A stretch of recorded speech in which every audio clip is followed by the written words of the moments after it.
What is economics? Explain why the problem of choice arises. In economics, discuss the relationship between unlimited wants and limited resources. Economics is a discipline that deals with how individuals, enterprises, and governments make choices to optimize the use of limited resources to satisfy their needs and wants.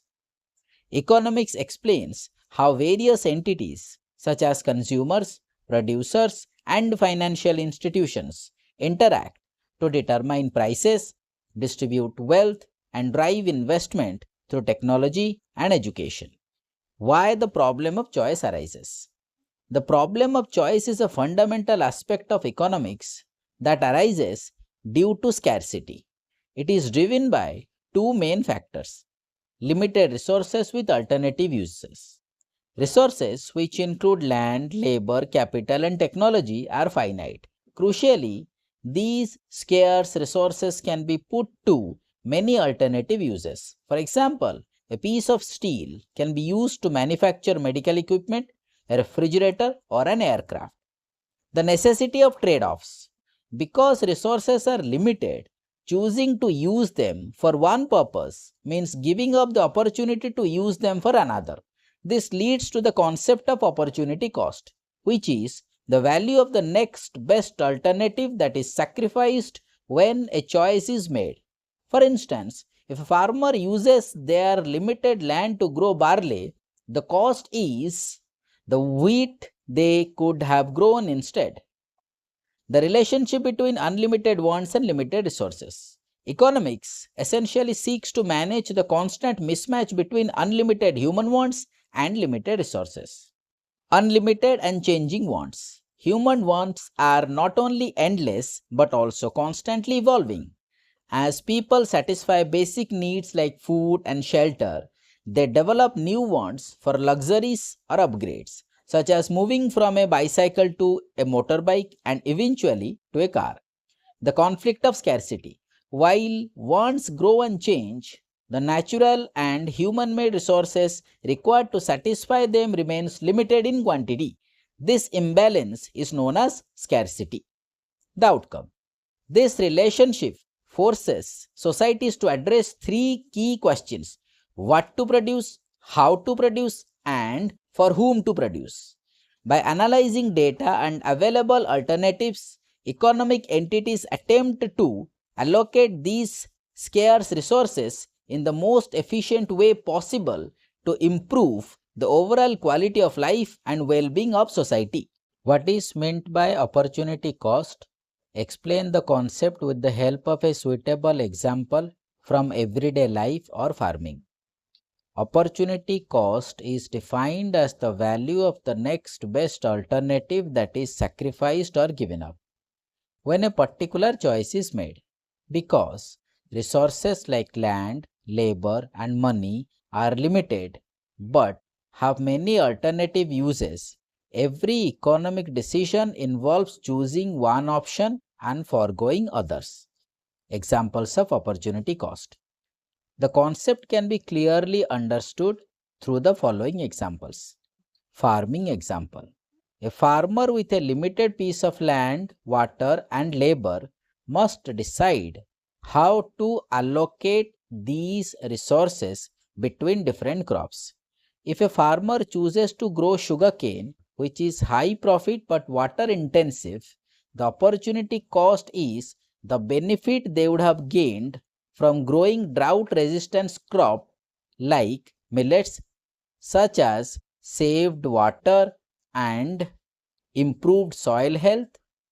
Similarly, if a farmer uses land to produce more barley, the quantity of wheat they must sacrifice to do so represents the opportunity cost of that barley. Everyday life example. Imagine you have a fixed amount of pocket money. If you decide to spend that money on snacks, the opportunity cost is the new pair of shoes you could have saved for. In another scenario, if a student has 100 rupees and chooses to buy a notebook, the opportunity cost is the tennis racket they would have been able to save towards by keeping that money. By analyzing opportunity cost, individuals and societies can make better, more efficient decisions to improve their overall quality of life. What is Production Possibility Curve? Explain how it helps individuals, businesses, and governments make better economic decisions. A production possibility curve is a graphical representation that shows the various combinations of two goods or services that can be produced when all available resources are used efficiently. It illustrates the fundamental economic reality that resources are limited, and to produce more of one item, a society or individual must produce less of another. The PPC typically a downward sloping curve. All points located directly on the curve represent the maximum possible output achieved through the efficient use of resources and the avoidance of wastage. How the PPC aids economic decision making. The PPC serves as a vital tool for planning and analyzing by illustrating trade-offs and opportunity costs.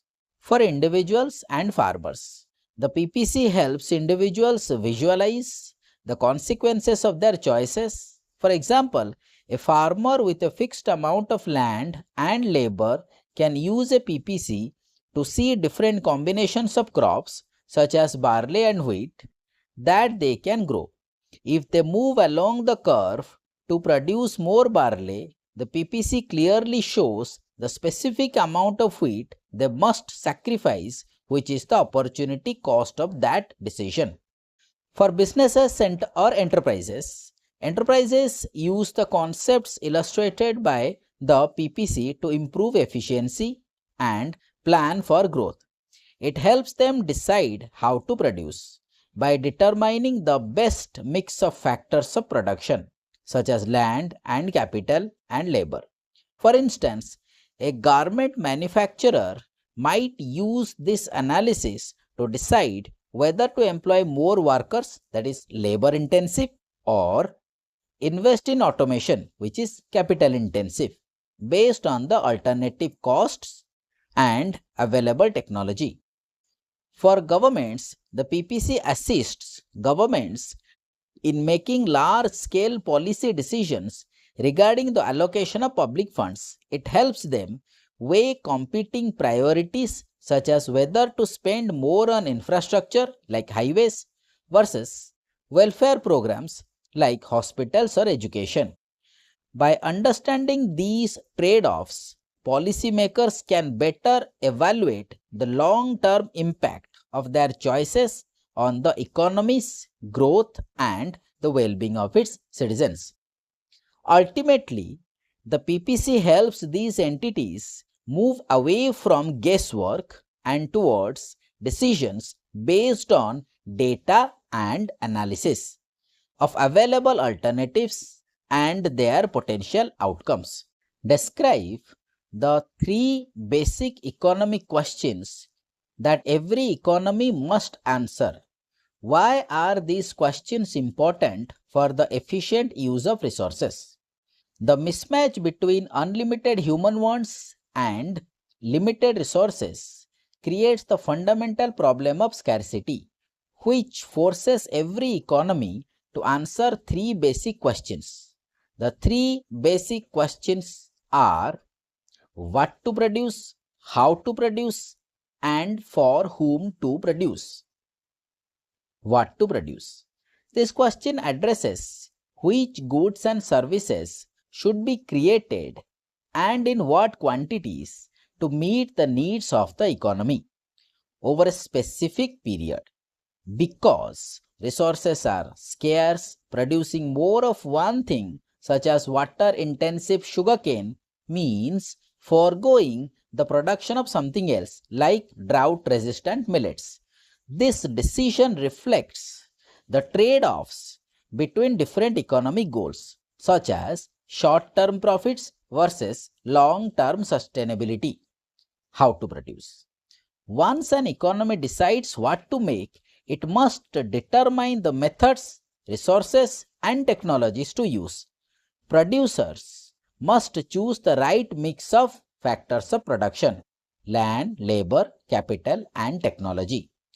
Decisions often center on whether to use labor-intensive methods, that is, more workers, less machinery, or capital-intensive methods, that is, more automation and technology, depending on the relative cost and availability of these resources. For whom to produce? This question focuses on who will benefit from the goods and services produced and how they will be distributed. Since people have different income levels, tastes, and lifestyles, producers must decide which group of consumers to serve. For example, a manufacturer might produce affordable school shoes for students or high-quality leather shoes for office professionals. Importance for the efficient use of resources. These questions are important for ensuring resource efficiency for the following reasons: avoiding waste. Making deliberate decisions based on consumer demand and resource availability ensures that limited resources are used efficiently and not wasted on products that are not needed. Optimizing allocation. By analyzing opportunity costs, the value of what is given up when a choice is made, economists can help individuals, businesses, and governments allocate resources to their most valuable uses. Maximizing well-being. Properly addressing these questions allows an economy to improve the overall quality of life and well-being of its citizens by meeting their most essential needs first. Data-driven planning.